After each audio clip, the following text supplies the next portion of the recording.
Hi, I'm Serena. I've been a nurse at Memorial Hospital for the past 6 years, working double shifts and weekends to save up for my dream wedding. My fiance Marcus proposed last year, and we've been planning our big day ever since.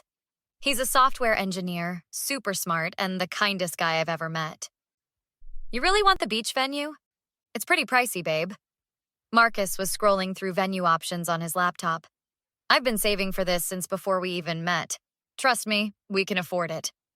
What Marcus didn't know was that I had over $70,000 stashed away specifically for our wedding. 6 years of overtime, holiday shifts, and putting aside every bonus had finally paid off. This wedding was going to be perfect. Last Sunday, Mom invited us for dinner. It seemed normal enough. Dad grilling steaks, Mom making her famous potato salad, and my younger brother Trevor actually being pleasant for once. So when's the big day officially happening? Mom passed the salad bowl around the table. We're thinking next June. The venue just opened up and we put down the deposit yesterday. Dad raised his eyebrows. Must be expensive. Where'd you get that kind of money? I've been saving for years, Dad. You know that. The mood shifted. Mom and Dad exchanged looks. Actually, we wanted to talk to you about something, Mom said, putting down her fork. Trevor has gotten himself into a bit of trouble. Trevor stared at his plate. It's not that bad. He owes some people money, gambling debts. Dad's voice was tight. $50,000, Mom added. I nearly choked. 50,000? Are you serious? These aren't nice people, Trevor muttered. They've already keyed my car and showed up at my apartment. Dad cleared his throat. We need you to help your brother out. How? I don't have that kind of money just lying around. Your wedding fund, Dad said bluntly. You can postpone the wedding. Family comes first. I felt Marcus's hand on my knee under the table. That's my money. I worked double shifts for 6 years for that money. It's just a wedding, Mom said dismissively. One day of your life. Your brother could be in real danger. That's not my problem. Trevor got himself into this mess. Dad's face turned red. This isn't a request, Serena. You're going to help your brother. No, I'm not. That money is for my wedding. Trevor needs to deal with his own mistakes. You selfish little... Dad slammed his fist on the table. We're leaving. I stood up, grabbing Marcus's hand. Sit down, Dad roared. You're not going anywhere until this is settled. It is settled. The answer is no. Dad moved so fast, I barely saw it coming. His fist connected with my ribcage, and I felt something crack inside me. I collapsed to the floor, gasping for air. You ungrateful brat! After everything we've done for you! Dad stood over me, ready to strike again. Marcus jumped between us. Stop! What the hell is wrong with you? Stay out of this! Family business! Dad shoved Marcus hard against the wall. I looked up at Mom, expecting her to intervene, but she just sat there, arms crossed. Maybe this will knock some sense into her. She's always been too selfish. I can't believe this, I wheezed, each breath sending sharp pain through my chest. You're choosing Trevor over me? Trevor just shrugged. Not my fault you're being difficult. It's just money, sis. Just money? It's my money! 6 years of saving! I tried to stand but doubled over in pain. Marcus helped me up. We're leaving right now, and you'd better not try to stop us. You walk out that door, don't bother coming back, Dad threatened. Gladly, I spat back. The drive to the hospital was a blur of pain. Each bump in the road felt like knives in my chest. At the ER, my colleague Olivia happened to be on shift. Oh my God, Serena! What happened? Her eyes widened as she helped me onto a gurney. My dad, he hit me because I wouldn't give Trevor my wedding money. Olivia's face hardened. We need to document everything. X-rays first, then photos. The X-rays confirmed 3 broken ribs. While the doctor wrapped my torso, Olivia meticulously photographed my injuries. We should file a police report, Marcus said, holding my hand. They won't believe me. Dad's friends with half the police department. Detective Rivera isn't, Olivia said.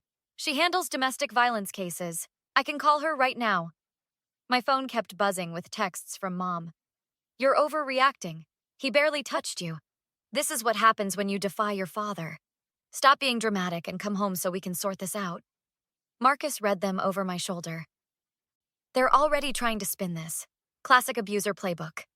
Detective Rivera arrived an hour later, a stern-faced woman with kind eyes.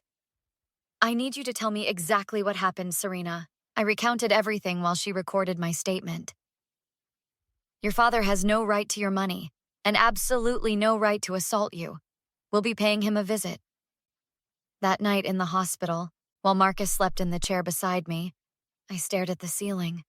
The pain medication dulled my ribs but sharpened my resolve. This wasn't just about the money anymore. They're not getting away with this, I whispered to myself. Not this time. I grabbed my phone and started typing notes.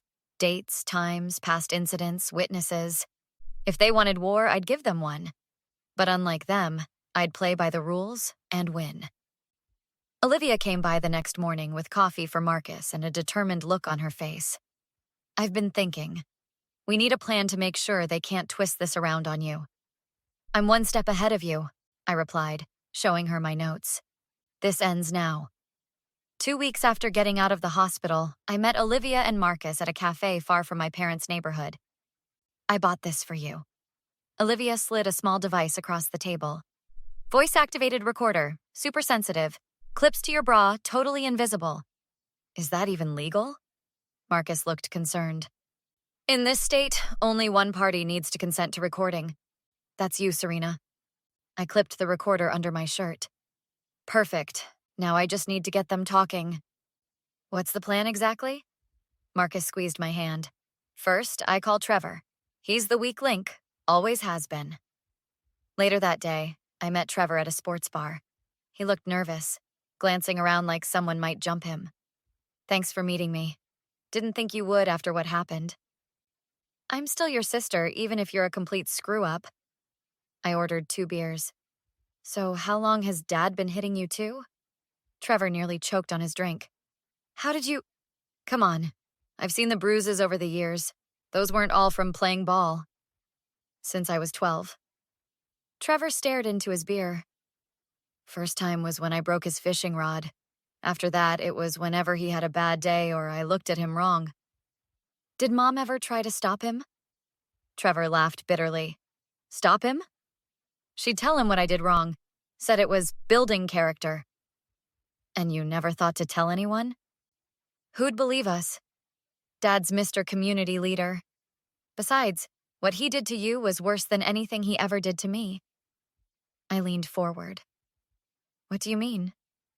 Remember when you were 16? When he caught you sneaking in after curfew? Mom told me you fell down the stairs, but I heard everything through the wall. My recorder was capturing every word. Next day, I called Mom while Detective Rivera and Olivia listened on speaker in my apartment. Hey, Mom, how's everything? Oh, now you want to talk? After ghosting us for weeks? Your father is furious. That's why I'm calling.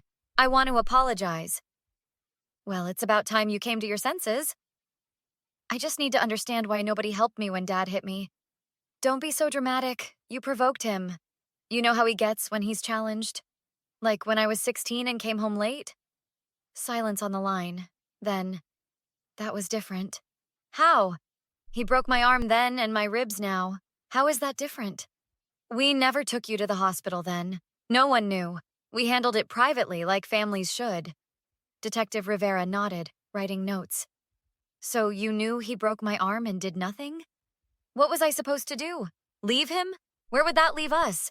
Sometimes you have to make sacrifices for family stability. After I hung up, Detective Rivera smiled grimly. That's admission of prior knowledge of abuse and failure to seek medical attention for a minor. We've got enough now. The next day, Dad's boss called him into a meeting. Someone had anonymously sent the hospital photos and police report to his entire office. By evening, their phone was ringing off the hook with concerned neighbors and church friends. The trap was sprung. Now we just had to wait. 3 days after our trap was set, Detective Rivera called me at work. We just arrested your father. Assault and battery charges have been filed.